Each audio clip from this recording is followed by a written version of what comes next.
Halo Gemini, selamat datang atau selamat datang kembali. Ini adalah General Timeless Reading, jadi kapanpun kamu nonton adalah waktu terbaik kamu untuk dapat pesan ini ya. Oke, kita mulai dulu. Tema besar kamu sekitaran nonton reading ini adalah Ace of Pentacles. Ace of Pentacles itu pertama berbicara sesuatu. Ace selalu berbicara awalan yang baru. Pentacles sesuatu yang berhubungan dunia material. Bisa ini berhubungan dengan pekerjaan, bisnis, finansial. Jadi kayak ada awalan yang baru untuk aspek-aspek tadi. Itu juga bisa pemberian hadiah atau kayak tawaran gitu. Terus aku melihat juga tema yang signifikan ya, kayaknya ada sesuatu tentang hubungan romantis kamu. Nah, sebelum kita bahas lebih lanjut lagi, kita lihat dulu oracle-nya. Yang pertama itu ada fleksibel ya. Tuh kalau tadi kamu lihat yang pas dia agak deket tuh, dia posisinya kayak orang lagi senam gitu, gimnastik. Itu kan butuh fleksibilitas. Mungkin ada pesan gini untuk kamu fleksibel, untuk kamu adaptif. Memang kamu tuh termasuk mutable. Mutable itu menurut aku tuh yang paling adaptif dibanding yang lain gitu. Mutable itu kamu, terus Pisces, Sagittarius, sama Virgo. Tapi ya mungkin di kondisi-kondisi tertentu, entahlah itu karena ego atau karena pengalaman tertentu, jadi fleksibilitas kamu um, jadi kaku gitu. Jadi ada kayak sesuatu yang bikin kamu kaku gitu ya. Ada faktor apa gitu. Tapi ini sebuah reminder untuk kamu kayak di momen sekitaran ini kamu lebih adaptif gitu. Mungkin egonya diturunin, mungkin lebih mau untuk ngalah atau melakukan hal-hal yang perlu dilakukan gitu. Kayak mengurangi sesuatu atau melebihkan melakukan sesuatu yang sekiranya itu akan membawa benefit buat kamu, entah itu untuk goals, entah itu untuk pekerjaan atau bisnis yang sedang kamu lakukan atau proyek-proyek kreatif kamu yang sedang kamu bangun ya. Terus yang berikutnya adalah Yang. Yang itu energi maskulin, energi pergerakan, inisiatif, terus juga asertif. Terus kayak sebuah reminder untuk bergerak gitu, untuk melakukan action, entah apapun konteksnya ya. Jadi kalau misalnya tadi tema sebelumnya fleksibel, sekarang action, jadi kayak dua kombinasi ini. Actionnya adalah sesuatu yang adaptif, sesuatu yang bisa mengikuti mengikuti keadaan gitu. Tadi mungkin ada sesuatu yang perlu dikurangin atau sesuatu yang dilebihkan. Dan kayak aku juga melihat ada tema yang signifikan tentang transformasi, perubahan, karena oracle yang berikutnya adalah change in the wind gitu. Jadi kayak kamu sedang memasuki zona di mana keadaan akan bertransisi, ada yang berubah mungkin secara signifikan sekitaran kamu nonton reading ini, atau kamu akan masukin gitu sebuah fase yang baru, sebuah dunia atau chapter yang baru gitu ya.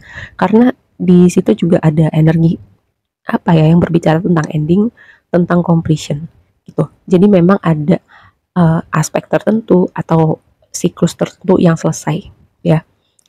Nanti di part itu akan aku jelasin lebih lanjut. Tapi kita balik lagi ke Ace of Pentacles-nya.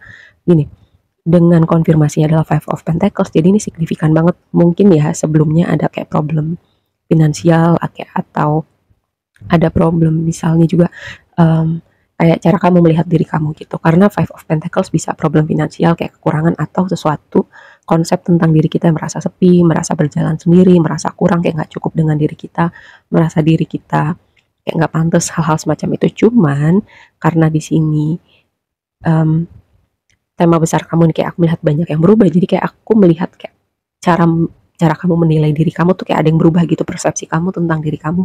Jadi itu juga membawa efek gitu ke dunia eksternal kamu, seperti itu ya.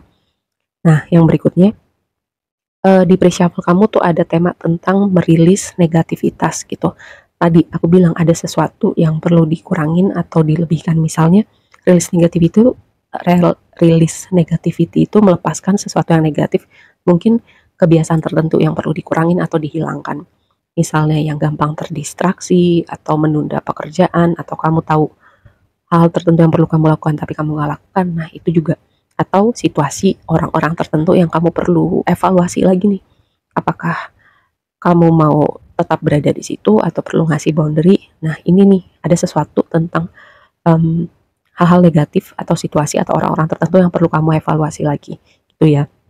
Karena di sini energi Scorpio-nya lumayan berasa sih, karena Scorpio reading ini dibuat masih Scorpio season. Dan juga gini, energi Scorpio itu berbicara tentang transformasi, tentang melihat ke alam bawah sadar kita, tentang kegelapan-kegelapan di dalam diri kita. Cuman ketika kita menyelami kegelapan itu, kita akan membawa perubahan gitu. Seperti part-part yang tidak terlihat itu ketika terlihat, itu akan signifikan perubahannya di dalam hidup kamu.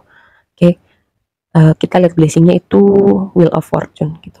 Ini posisinya di blessing. Dia itu sebenarnya vibe-nya udah bagus gitu. Wheel of Fortune itu kayak roda berputar, kayak ada apa ya, semesta mengorkestrasi momen-momen rangkaian peristiwa di mana kayak ada sesuatu yang terbuka, kesempatan, pintu, kesempatan tertentu, tawaran tertentu, ada sesuatu yang tidak terduga gitu. Karena roda berputar itu kan ada rasa seperti unpredictable-nya itu dengan Wheel of Fortune, tapi karena posisinya di blessing, walaupun ya unpredictable, bisa ngagetin, bisa ya, bisa juga awalnya ada momen yang gak enak karena konfirmasinya adalah Five of Swords.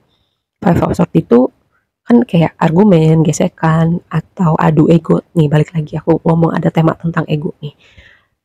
Tapi misalnya pun kejadiannya awalnya unpredictable yang gak enak gitu ya, tapi itu membawa sesuatu gitu yang nantinya kamu tahu itu ada hikmahnya, seperti itu.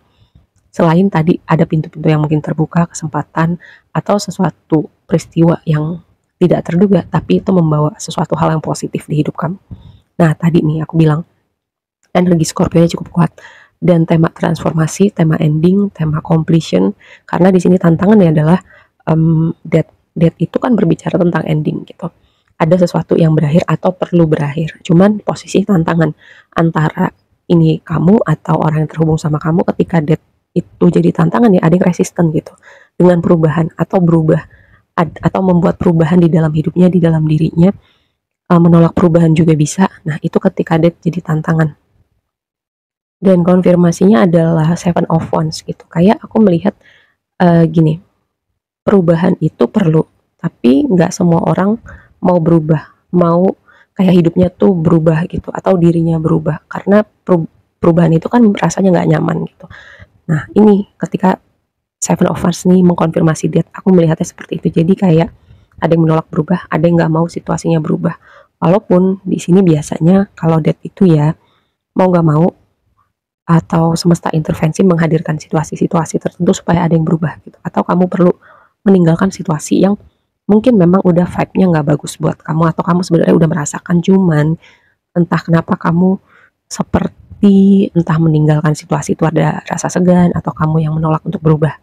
Lihat, signifikan banget karena kartu berikutnya adalah the word itu completion. Tadi aku udah bilang kan, ada tema tentang ending, transformasi, dan completion. Jadi ada sesuatu nih yang perlu berakhir, atau semesta akan intervensi satu aspek tertentu atau situasi tertentu, mungkin kamu akan lihat endingnya gitu. Atau bisa jadi ini adalah completion tentang satu chapter di mana versi diri kamu yang lama udah kelar. Jadi kamu masuk siklus berikutnya dengan versi diri kamu, karena tadi di awal sempat ada tema kan tentang cara kamu melihat diri kamu, cara kamu value diri kamu, dan bisa yang completion itu adalah versi diri kamu yang lama gitu.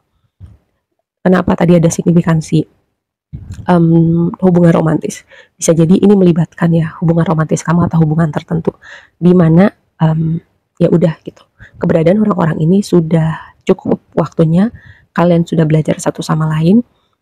Di chapter berikutnya situasi ini atau orang-orang ini nggak akan ada di kehidupan kamu ya, entah nanti balik lagi atau enggak itu urusan nanti. Tapi yang jelas pelajaran yang kamu dapat dari situasi atau keterhubungan kamu dengan orang-orang ini mempersiapkan kamu untuk memasuki chapter yang berikutnya, atau orang-orang yang nantinya akan datang, situasi yang nantinya akan datang ke hidup kamu di chapter yang berikutnya. Lalu yang berikutnya Knight of Cups. Nih lihat kan, ada sesuatu yang signifikan tentang hubungan romantis. Mungkin nggak langsung ketemu gitu ya kan, nggak mungkin kamu misalnya contoh putus terus langsung ketemu orang baru lagi ya, itu nggak sehat juga sih menurut aku gitu. Jadi kayak mungkin ada jeda waktunya sebelum kamu ketemu lagi sama orang baru. Terus ini juga kayak bisa jadi ya berhubungan tadi karena konfirmasinya adalah Temperance gitu.